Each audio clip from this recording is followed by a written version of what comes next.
하나님, 오늘 말씀을 듣습니다. 하나님, 이 시대의 혼란스러운 이야기들과 혼란스러운 상황 가운데 하나님, 우리가 어떻게 살아가야 되는지 말씀하시고 우리 가운데 담대하게 주의 복음을 따르고 그것을 선포하는 자들 될 수 있도록 오늘 이 시간 가운데 깨닫는 영을 부어주시고, 특별히 우리 가운데 하늘로부터 부어주시는 기름 부으심으로 이 시대를 분별하여서 하나님의 뜻대로 살아갈 수 있는 힘과 능력과 용기를 더하여 주시옵소서. 예수님의 이름으로 기도합나이다. 아멘. 오늘은 종교개혁주일입니다. 여러분, 이게 뭔지 아세요? 원래 사이즈보다 좀 작을 것 같은데, 마틴 루터가 비텐베르크 성당 앞에다가 붙여놨던 95개의 주 방방문을 이제 써놓은, 그래서 이렇게 독일에서 판매하고 있는 것을 지금 선교관 이다솔 목사님이 저한테 선물로 줬던 건데 제가 이렇게 액자에 넣어놨어요. 왜냐하면 저희는 종교개혁을 그리고 이 개혁주의를 따르는 사람들이기 때문입니다. 우리 가운데 있는 복음 외에 다른 것들에 대해서는 개혁했던 많은 믿음의 선진들의 이야기를 기억합니다. 오직 성경, 오직 믿음, 오직 은혜를 외쳤던 사람, 그 사람이 바로 마틴 루터였습니다. 그 당시에 로마 가톨릭이 갖고 있었던 그 죄악된 모습들, 성경이 말하고 있는 것 말고 그들이 외치고 싶던 외침을 외쳤던 그들에게 다시 한번 말씀으로 돌아와서, 또 다시 한번 믿음으로 돌아와서 오직 은혜로 말미암아 우리가 구원받은 것을 기억하면서 진리의 빛 가운데 그리고 진리대로 살아야 된다라고 외쳤던 자들이 바로 종교개혁자들이었습니다. 그리고 오늘도 우리는 그 종교개혁자들의 후예로 살아가고 있습니다. 우리는 프로테스탄트 개신교도들이잖아요. 우리는 하나님의 말씀을 따르기로 작정하고 그리고 그것을 저항하기로 작정했던 자들이 바로 여러분 한 사람 한 사람임을 기억했으면 좋겠습니다. 그리고 오늘은 특별히 우리가 함께 본 영상처럼 성경의 가치관과 전혀 다른 이야기를 하고 있고, 오히려 성경의 가치관을 말살시키고 악한 법이 제정되는 것에 반대하는 운동이 있습니다. 모두가 다 동참하지는 않지만 그래도 한 200만 명 정도의 한국 성도들이 모여서 그것에 대해서 소리를 내자라고 해서 각 교단의 목사님들과 큰 교회들과 작은 교회들 연합해서 오늘 연합예배가 오후 2시부터 드려집니다. 저는 현장에 참여하지는 않지만 같은 이야기들을 함께 나눠봤으면 좋겠습니다. 우리가 직면하는 이 시대의 모습을 분별해서 성경은 우리 가운데 무엇을 말하고 있고 우리가 왜 이 이야기를 해야 되고 또 우리가 하나님께서 기뻐하시는 것을 선택해야 되는지를 함께 나누는 시간 되었으면 좋겠습니다. 저는 한 번도 강단에서 정치적인 발언을 했던 적이 없습니다. 진영 논리를 이야기한 적도 없습니다. 물론 제가 갖고 있는 정치 성향도 있습니다. 제가 좋아하는 정치인도 있습니다. 하지만 오늘 본 영상의 이야기처럼 이 이야기는 사실 정치의 이야기가 아닙니다. 지금 프레임을 씌우고 서로 싸우고 있지만 제가 봐도 정치의 얘기가 아니라 윤리와 도덕에 대한 문제입니다. 그 정의와 진리에 대한 문제, 특별히 저는 아이를 갖고 있는데 우리 다음 세대와 자녀들에 대한 이야기입니다. 그래서 우리는 점잖게 그냥 양반처럼 신앙생활을 하는 것이 아니라 때로는 우리의 진리를 사수하고 외칠 사명감이 있습니다. 그것이 우리 가운데 필요하고, 또한 우리가 이 문제, 이 아젠다뿐만 아니라 우리의 삶 가운데 하나님 나라의 가치관과 반대되는 것에 대해서 우리가 어떠한 자세를 취해야 되는지 오늘 말씀을 통해서 함께 살펴봤으면 좋겠습니다. 누군가는 아마 제가 이런 설교하거나 이런 말씀 나누면요 손가락질 할 수도 있습니다. 이게 나중에 또 녹화돼서 아까 일어났던 일들이 벌어질 수도 있습니다. 꽉 막힌 사람이야 핍박할 수도 있습니다. 그런데 기독교는요, 여러분, 원래 기독교는요 핍박받는 종교였습니다. 하나님을 따른다는 것은요 세상에서 손가락질 당할 각오를 하고 예수님을 믿는 것이다 라고 성경은 말하고 있습니다. 마태복음 10장 22절에 예수님이 이렇게 말씀하셨어요. 우리 함께 읽어봅시다. 시작. 너희는 내 이름 때문에 모든 사람에게서 미움을 받을 것이다. 그러나 끝까지 견디는 사람은 구원을 얻을 것이다. 아멘. 예수님 시대 때도 마찬가지였습니다. 지금은 우리는 차별금지법, 동성애 여러 가지 이슈를 가지고 이야기하고 있지만 그 당시 예수님 시대에는 종교와 문화로 예수님을 따르는 무리들을 매도하고 탄압했습니다. 성경에 보면요, 예수님은 어떤 분이셨냐면 고아와 과부와 어린이들과 그 당시에 소외받는 자들의 친구가 되셨습니다. 하나님 나라를 선포하셨고요, 아픈 자들을 고치셨고요, 귀신 들린 자를 치료하셨습니다. 그러니까 사람들이 몰려들기 시작해요. 그러니까 사람들이 모이니까 기존의 기득권 세력들, 종교 지도자들은요 예수님을 미워했습니다. 시기했습니다. 그래서 예수님을요 신성모독한다, 사람들을 선동한다 라는 죄목을 씌워서 채찍질했습니다. 그리고 예수님은요 이리저리 끌려다니면서 고난을 당하셨습니다. 예수님은 미움과 혐오와 오해를 받으셨습니다. 종교 지도자들은요 오늘 본문에 보니까 예수님을요 바알세불이다 라고 이야기했습니다. 예수님은요 하나님의 아들이에요. Son of God이에요.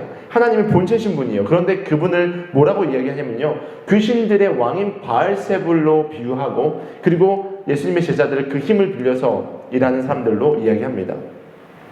어떻게 이렇게 선동할 수 있습니까? 어떻게 이렇게 모욕할 수 있습니까? 하나님의 아들인 그분을 귀신의 왕으로 표현하다니요. 그래서 그들은요, 예수님에게 여러 가지 제목을 씌워서 예수님을 그 당시에 저주와 그리고 혐오와 수치의 상징이었던 나무 십자가에 달아서 죽이고 맙니다. 근데 예수님뿐만 아니라 이후에 예수님의 제자들도 동일하게 박해를 당했습니다. 몇몇은요, 순교했습니다. 그리고 소위 말하는 마녀 사냥으로 예수님을 믿는 예수님의 제자들, 성도들은요, 고통을 당했습니다. 기원후 70년에 예루살렘이 무너지면서 그리스도인들을요, 유대인들이 회당에서 축출해냅니다. 완전히 이단 종파로 말하면서 이제 회당에서, 그러니까 유대인 사회에서는요, 기독교인들은 완전하게 축출당했습니다. 그러니까 유대 사회에서 쫓겨난 그들은요, 로마의 박해와 통치 가운데 겨우겨우 생존을 해야만 했습니다. 잘 사는 게 문제가 아니고요, 생존하는 것이 그들의 이슈였습니다. 더욱이 당시에 황제를 숭배하던 로마, 그 당시에 로마의 그 상황에서 굴복하지 않는 그리스도인들은요, 더 많은 사회적 불이익과 고통을 당했습니다. 그러니까요, 성경을 통해서도 역사를 통해서도 그리스도인의 숙명은 세상의 미움이다, 박해다라는 것을 알 수 있습니다. 우리 옆에 있는 분들 위로합시다. 당신 그리스도인이라서 그래요. 네, 우리가 그리스도인이기 때문에 박해와 미움을 당하는 것이 성경은 당연하다라고 이야기합니다. 오늘 우리가 함께 말하는 차별금지법, 그 차별금지법의 큰 골자 두 가지는요, 동성애 문제고요, 또 하나는 신앙의 자유에 대한 문제입니다. 우리는 이것을 잘못된 것들을 제정하면 안 된다라고 외치고 있죠. 그럴 때 사람들은 이렇게 이야기할 수 있습니다. 너희들 이 세대의 트렌드를 너무 몰라. 성감수성도 없어. 너희들 너무 고리타분하고 꽉 막혔어. 라고 이야기할 수 있는 부분이 아마 우리가 싸우고 있는 부분이 될 수 있을 것 같습니다. 실제로 반기독교 세력들, 아니면 동성애자들과 그들을 옹호하는 자들, 차별금지법을 옹호하는 사람들은요, 이런 기독교인들의 모습을 호도합니다. 포용하지 못한다고 비판하고요. 실제로 퀴어 축제들과 그런 곳에서 기독교인들 사이에서도 여러 가지 분열이 일어나는 것들을 보게 됩니다. 힘든 싸움이 될 겁니다. 그 사단이 이 마지막 때에 우리를 공격하는 공격 루트가 될 것입니다. 그렇다면 우리는 왜 동성애를 반대해야만 합니까? 저는 지금 동성애를 얘기하는 겁니다. 동성애 죄에 대한 문제를 이야기하는 겁니다. 실제로 제가 사역하면서 동성애자들이 저의 제자였던 적들도 있습니다. 그래서 끊임없이 이제 싸워내고 어떤 친구들을 극복해내고 지금도 기도 제목인 친구들도 있습니다. 저는 이 사회 현상 가운데 빠져서 고통당하고 있는 그 친구들을 정죄하자는 것이 아니라 동성애가 왜 죄인지에 대해서 원론적인 이야기를 조금 하고 싶습니다. 우리가 동성애를 반대하는 것은요, 반대를 위한 반대가 아닙니다. 진리, 즉 성경의 가치관에 반하는 것에 대해서 올바른 이야기를 하는 것이 우리의 모습입니다. 죄와는 피 흘리기까지 싸우라는 하나님의 말씀을 기억하면서 죄에 대한 싸움을 하고 있는 것이죠. 제가 처음 동성애의 애정 행각을 본 게요, 2009년이었어요. 제가 호주 시드니에서 1년 정도 살았었는데, 호주 시드니가요, 동성애자들의 파라다이스라고 불리는 곳입니다. 실제로 동성애자들이 정말 많이 있고요. 제가 첫 동성애자들의 애정 행각을 눈으로 봤던 곳이에요. 시드니 다운타운을 걸어가고 있는데 거기는 약간 히피족들도 많아서 맨발로 다니는 사람들도 많고 상의를 탈의하고 다니는 사람들도 많이 있어요. 근데 남자들이서 상의를 탈의하고 쫙 옆을 허리를 싹 잡고 지나가면서 사람들이 보던 말던 애정행각을 하는 것을 제가 2009년에 처음 봤습니다. 지금으로부터 몇 년 전이죠? 네, 꽤 됐죠. 거의 15년 정도 전 이야기입니다. 그 당시에 저는 문화적인 충격을 다 받았어요. 그리고 제가 영어 학원을 다녔었는데 제 영어 학원 선생님이요, 게이셨어요. 엄청 잘생겼고 엄청 젠틀한데 저만 보면 윙크를 하는 거예요. 제 이름이 데이빗인데 데이빗하고 윙크해요. 제가 한국 사람인 줄 알고 하는 거예요. 한국 사람들은 특별히 종교와 상관없이 유교적인 문화가 있어서 되게 막 소스라치게 놀라거든요. 그러면 그 선생님이 저의 그 놀라는 표정을 즐기던 것을 제가 목격했습니다. 아무튼 그 경험을 하고 제가 이렇게 생각했어요. 여기는 호주니까, 여기는 완전 개방적인 나라니까 이런 일들도 있을 수 있지 뭐. 전 잘 몰랐습니다. 그런데 오늘날 어떻습니까? 우리 주변에요, 여러분 친구들 중에요, 여러분의 때로는 가족들 중에요, 이런 문제를 경험하고 있는 분들이 있지 않습니까? 제 주변에는 있습니다. 실제로 대한민국도 이제 동성애의 이슈들이요, 급속하게 올라오고 있습니다. 동성애로 말미암아 에이즈와 같은 성병에 대한 문제, 그러니까 보건 문제가 이제 나라적으로도 문제고요, 출산율이 하락되는 문제들도 있습니다. 이 문제뿐만 아니라 여러 가지 사회적인 이슈들이 대두됩니다. 제가 이번 로잔 대회 때 한 이야기를 들었어요. 미국 서부에서 있었던 일이에요. 이제 학교에서는 다양한 성 지향성을 의무적으로 교육을 해야 됩니다. 특별히 샌프란시스코와 이쪽 서부 쪽에 있는 분들이 더 이제 개방적이거든요. 그리고 각자의 선택에 의해서 생물학적 성이 아니라 본인이 선택한 성으로 선생님들도 아이들에게 성을 붙여줘야 되고 서로가 그렇게 대화를 해야 됩니다. 남자면 우리는 대명사를 he 붙이잖아요. 여자는 she를 붙입니다. 그러면 대화하다 보면 he 어쩌고 저쩌고 she 어쩌고 저쩌고 대화합니다. 그런데 내가 만약에 남자지만 she를 택했다면 친구는 저를 she로 불러줘야 돼요. 근데 만약에 친구가 실수로 저를 he로 부른다면요, 성희롱 당한 거예요. 그걸로 이제 영어로 수어한다 그러죠. 이제 서로 법적인 문제도 생기고 학교 안에 시끄러운 문제가 대두되니까요, 학교에서 결정했습니다. 이제 서로를 부를 때 she와 he가 아니라 they로 불러라. 그래서 they로 서로를 인칭 대명사를 사용하기 시작합니다. 하루는요, 한 교인의 가정에서 아이가 생일이어서 생일잔치를 준비하고 계셨어요. 아이에게 물어봅니다. 오늘 친구들 몇 명 와? 이렇게 친구가 엄마 아빠 데이가 와요 라고 이야기했대요. 데이가 뭐예요? 복수잖아요. 그러니까 부모님이 많이 오는구나 하고 음식을 많이 준비했습니다. 근데 그 친구가 한 명의 친구를 데리고 온 거예요. 엄마 아빠가 너무 당황스러워서 야, 너 데이 온다 그랬잖아. 그러니까 그 친구가 얘가 데이야 라고 이야기했대요. 이런 일들이 실제로 벌어지고 있습니다. 제가 아는 목사님들은요, 유럽의 목사님들은요, 제가 이제 영국 선교 나갔는데 영국은 아직까지 거리에서 전도하는 것에 큰 문제가 되지 않지만 프랑스 선교사님들과 그 주변의 이탈리아와 다른 나라에서 거리 전도를 하면요, 법적으로 문제가 됩니다.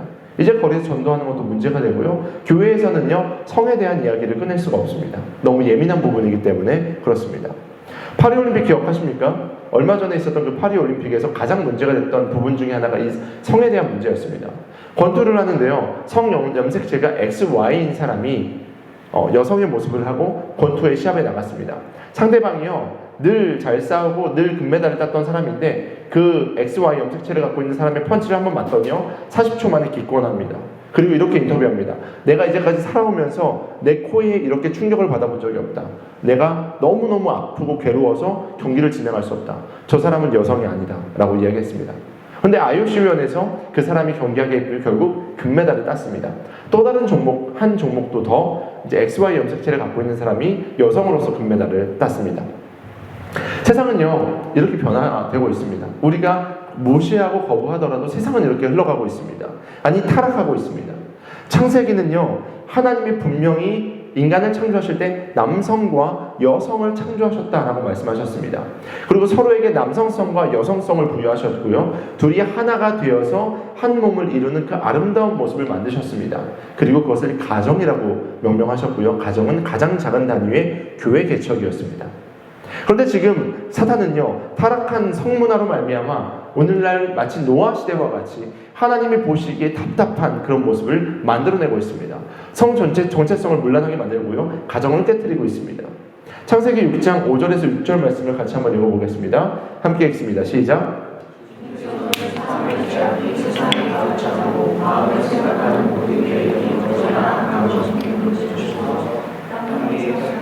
죄송해요. 땅이 마음을 아파하셨다. 아멘. 우리는 이 말씀을 보면서요, 노아 시대 때 이야기라고 치부해서는 안 됩니다. 오늘날 이 시대의 모습은요, 어쩌면 더 악할 수 있습니다. 우리는 각성해야 돼요.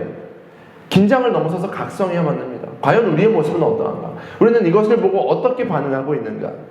오늘날 타락한 성문화는요, 동성애뿐만 아니고요, 더 많은 죄를 양산하고 있습니다. 그리고 그에 대한 열매가 사회적으로, 개인적으로, 가정에서, 교회에서, 공동체에서, 나라에서 맺어지고 있습니다.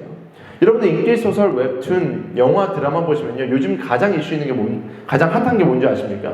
BL물이에요. 남자와 남자가 서로 사랑하는 것들. 레즈비언물이에요. 게이물이에요. 하나님이 창조하신 아름다운 모습이 아니라 저속하고 폭력적이고 음란한 것이요, 오늘날 인기가 가장 많습니다. 그러니까요, 사회적으로, 소비적으로 보면 그것들을 만들어내야만 합니다. 그리고 그것은요, 또 사람들을 죄로 빠뜨립니다. 그리고 트렌디하고 멋있고 쿨한 걸로 지금 포장하고 있습니다. 그래서 성경은 뭐라고 이야기합니까? 우리 말씀 같이 한번 읽어봅니다. 시작. 불의한 사람들은 하나님 나라를 상속받지 못하리라는 것을 알지 못합니까? 착각하지 마십시오. 음행을 하는 사람들이나 우상을 숭배하는 사람들이나 간음을 하는 사람들이나 여성 노릇을 하는 사람들이나 동성애를 하는 사람들이나 도둑질을 하는 사람들이나 탐욕을 부리는 사람들이나 술 취하는 사람들이나 남을 중상하는 사람들이나 남의 것을 약탈하는 사람들은 하나님 나라를 상속받지 못할 것입니다. 아멘. 이것이 성경이 우리 가운데 말씀하시는 진리입니다. 우리는 죄를요 피 흘리기까지 싸워야 되고요, 이것에 대해서 우리가 진리를 외칠 줄 알아야만 합니다. 그런데 이 말씀을 들으면 이렇게 생각할 수 있습니다. 목사님, 그러면요 우리끼리 신앙생활 잘하면 되잖아요. 그들은 그냥 그들대로 살게 하고 우리끼리만 신앙생활 잘하면 되지, 왜 동성애에 대해서 우리가 죄라고 이야기하고 그들과 대치해야 될까요? 이것은 마치 사탄이 틈타는 통로를 그냥 열어두는 것과 동일한 이야기입니다. 예를 들어서 우리 가운데 일어나는 음란에 대한 얘기를 한번 해볼까요? 이성을 보면 육을 가지고 있는 사람이기 때문에 매력적인 사람을 보면요 본능적으로 유혹을 당합니다. 그리고 음욕이라는 것을 품게 됩니다. 본인이 원하든 원하지 않든 죄된 우리의 육신은 그런 것을 갖고 있습니다. 아마 이것에서 자유로울 수 있는 성인 어른들은 거의 없을 것이라고 생각됩니다. 그런데 문제는 이것을 마음에 품을 때입니다. 음욕이 우리 가운데 비춰질 때 그냥 지나갈 수 있는데 그것을 마음에 품으면 그것이 자라나서 죄가 됩니다. 그래서 우리는 이 죄에 대한 것을 싸워내야 되는 것이죠. 성령으로 충만하게 해서 이 음욕이 우리의 마음 가운데 비치지 않도록 노력해야만 하는 것이죠. 결국 이 음욕이라는 것이 품어지면 나중에 열매까지 가는 겁니다. 여러분, 알을 품으면 뭐가 나와요? 알이 나옵니다. 씨앗을 심으면요 씨앗이 자라나게 되어 있습니다. 뱀의 알을 품으면요 거기서는 뱀이 나오는 겁니다. 마찬가지로 죄된 것을 자꾸 접하고 품고 생각하게 되니까요 열매가 맺어지고 나중에 우리가 그것을 따먹게 되는 것이죠. 음란도 마찬가지고요, 동성애 문제도 마찬가지입니다. 내가 하지 않는다 해서 우리 가운데 심어지지 않는 것이 아니라 나도 모르게 심어지고 나도 모르게 거기 가운데 빠지는 것, 이것이 바로 죄라는 것입니다. 우리의 육신을 입고 사는 이상 우리가 끝까지 피 흘리면서 싸워야 되는 것이 이런 부분인 것이죠. 그것이 잠깐 머무르게 되고 심겨지는 것, 죄가 되는 것은 우리의 책임이 된다라는 것입니다. 그래서 우리는요 이것을 차단하고 그리고 거절하고 싸워내야만 합니다. 여러분 잘 아시는 것처럼 소돔과 고모라의 멸망의 원인이 무엇이었습니까? 바로 죄 때문이었습니다. 하나님이 싫어하시는 죄 때문에 소돔과 고모라, 그 당시에 가장 핫했던 곳이 하나님 앞에 벌을 받게 됩니다. 말씀을 같이 한번 읽어볼게요. 시작. 소돔 사람들은 악하였으며 주님을 거슬러서 온갖 죄를 짓고 있었다. 이것이 당시 소돔의 주소였습니다. 창세기 18장은요 조금 더 자세하게 이 죄에 대한 이야기를 기록합니다. 우리 말씀을 같이 한번 읽습니다. 시작. 주께서 말씀하셨다. 소돔과 고모라에서 들려오는 저 요즘 소리가 너무 크다. 나는 사람들이 엄청난 죄를 저지르고 있다라고 이야기하고 있죠. 바로 소돔과 고모라는요 죄의 도시였습니다. 근데 그들이 지었던 죄의 보편적인 죄들 중에 하나가요 동성애였다는 사실을 저희는 말씀을 통해서 알 수 있습니다. 창세기 19장에 보면요 롯의 집에 하나님께서 소돔성에 2명의 천사를 보냅니다. 근데 그 천사들은요 남자의 모습을 하고 있었어요. 2명의 천사가 이제 롯의 집에 방문을 하니까 이제 성경에 보니까 낯선 사람이 방문하는 것을 보고 주변에 있는 남성들이 우르르 그 집에 찾아갑니다. 5절을 보니까요 그들은 내어놓아라 라고 이야기합니다. 5절 같이 한번 읽어볼까요? 시작. 그들은 롯에게 소리쳤다. 오늘 밤에 당신의 집에서 온 그 남자들이 어디 있어? 그들을 우리에게로 데리고 나오시오. 우리가 그 남자들과 상관 좀 해야겠어. 근데 이거 영어 성경으로 보면요 상관을요 성적인 행위라고 정확하게 묘사하고 있습니다. 근데 그들을 찾아온 사람들이 누구였냐면요 성경 4절에 보니까요 남자들이었어요. 근데 그 남자들도요 성별이 어른도 있었고 어린이도 있었고 노인도 있었다라고 이야기합니다. 젊은이와 늙은이 모두가, 그러니까 전 세대에 걸쳐서 이 동성애에 대한 문제가 소돔성에 가득했다는 것을 볼 수 있습니다. 그래서 천사들을 내놔라 라고 이야기하는 것을 저희가 봅니다. 근데 성경은요 이 동성애에 대해서 정확하게 이렇게 말씀하십니다. 네 개 말씀 읽어봅니다. 시작. 너는 여자와 교합하든 남자와 교합하면 안 된다. 그것은 망쳐갈 것이다. 13절. 남자가 같은 남자와 동침하여 여자에게 하듯 그 남자에게 하면 그 두 사람은 망측한 짓을 한 것이므로 반드시 사형에 처해야 한다. 그들은 자기 죄값으로 죽는 것이다. 로마서 말씀도 한번 더 볼까요? 시작. 이런 까닭에 하나님께서는 사람들을 부끄러운 정욕대로 내버려 두셨습니다. 여자들은 남자와의 바른 관계를 바르지 못한 관계로 바꾸고 또한 남자들도 이와 같이 여자와의 바른 관계를 버리고 서로 욕정에 불탔으며 남자가 남자와 더불어 부끄러운 짓을 하게 되었습니다. 그래서 그들은 그 잘못에 마땅한 대가를 스스로 받았습니다. 에스겔서에서는요 당시 죄악 가운데 빠져 있었던 이 소돔의 모습을 기록하는데 좀 더 구체적으로 이야기합니다. 내 동생 소돔의 죄악은 이러하다. 소돔과 그의 딸들은 교만하였다. 또 양식이 많아서 배부르고 한가하여 평안하게 살면서 가난하고 못 사는 사람들의 손을 붙잡아주지 않았다. 그러니까 소돔의 멸망은요, 죄 때문인데 그들이 잘 먹고 잘 살고 태평성대하니까 그들 가운데 더 많은 쾌락을 추구했다는 거예요. 그 더 많은 쾌락 중에 하나가 바로 동성애였습니다. 소돔뿐만 아니라 여러분이 역사적인 사실들을 쭉 고문서들을 보면요, 그 나라가 멸망할 때에 나타나는 모습 중에 하나가 동성애입니다. 쾌락의 끝이거든요.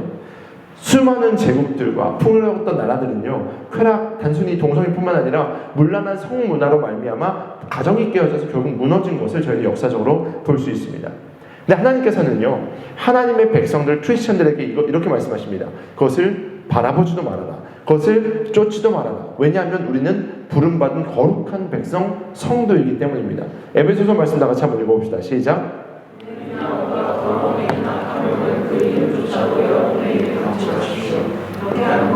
성도에게 합당합니다. 할렐루야. 사랑하는 여러분, 여러분은 성도입니다. 성도예요. 우리가 거룩하기 때문이 아니고요, 하나님이 우리를 의롭다 부르셨고 하나님이 우리를 거룩하게 하셨기 때문에 거룩함을 입은 자들입니다. 여러분, 세상의 것으로 여러분의 거룩함을 더럽히지 마십시오. 성도된 자들은요, 이 말씀대로 사는 것이 옳은 것입니다. 그래서 사랑하는 성도님들, 우리는요, 음란과 더러움으로 우리 자신을 더럽히지 않길 소망합니다. 맞서서 싸워야만 합니다.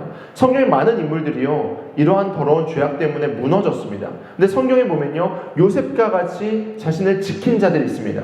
보디발 장군의 아내가 그를 유혹합니다. 눈 한 번 딱 감고 그 여인의 품에 안기기만 하면요, 잘 먹고 잘 살 수 있었습니다. 하지만 요셉은 어떻게 했습니까? 모욕을 당하더라도 겉옷을 벗어서라도 그 유혹으로부터 벗어나고 도망쳤습니다.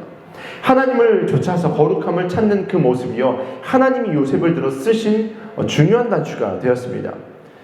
우리의 결단과 선택은요, 단순히 나의 문제로 끝나지 않습니다. 이건 역시도 열매를 맺습니다. 우리가 죄를 심으면 죄를 거두는 것처럼 하나님의 거룩하심을 심으면 거룩하심을 걷게 되어 있습니다.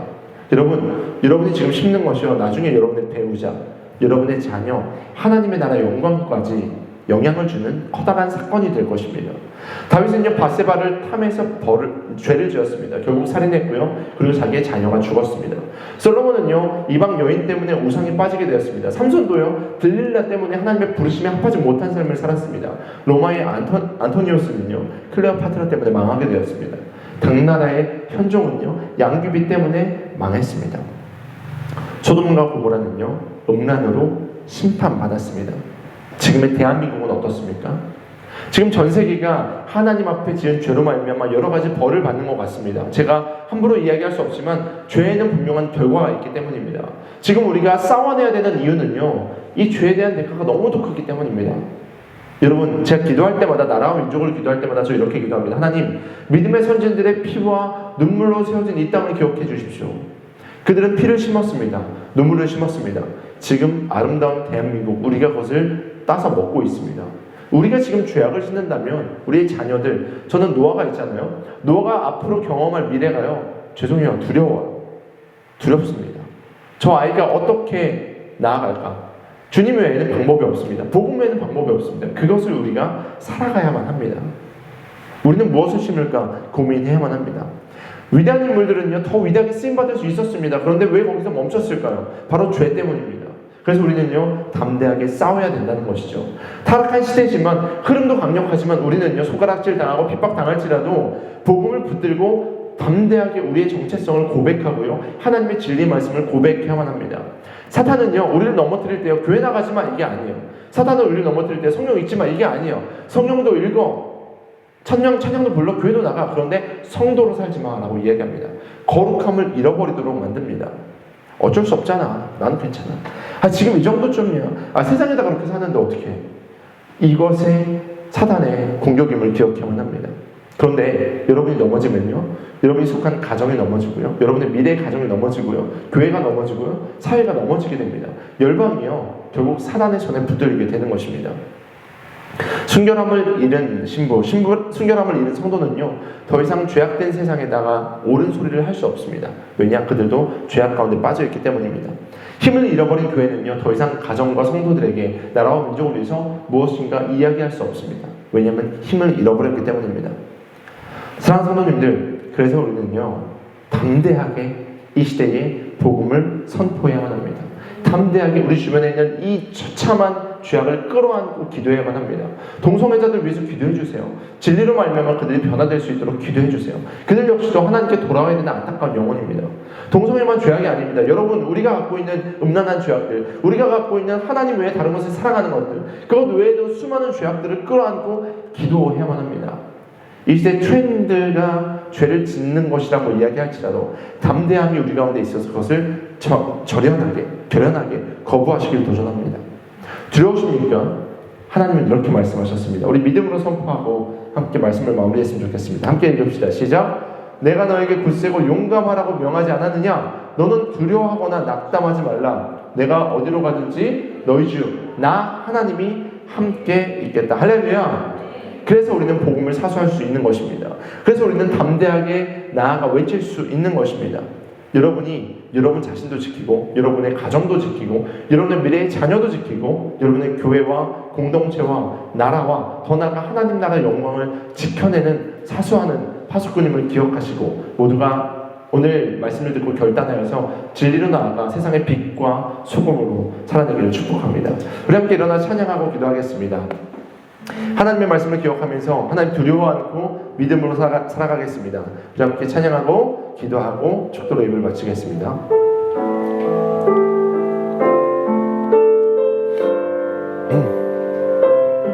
아무것도 두려워 말라.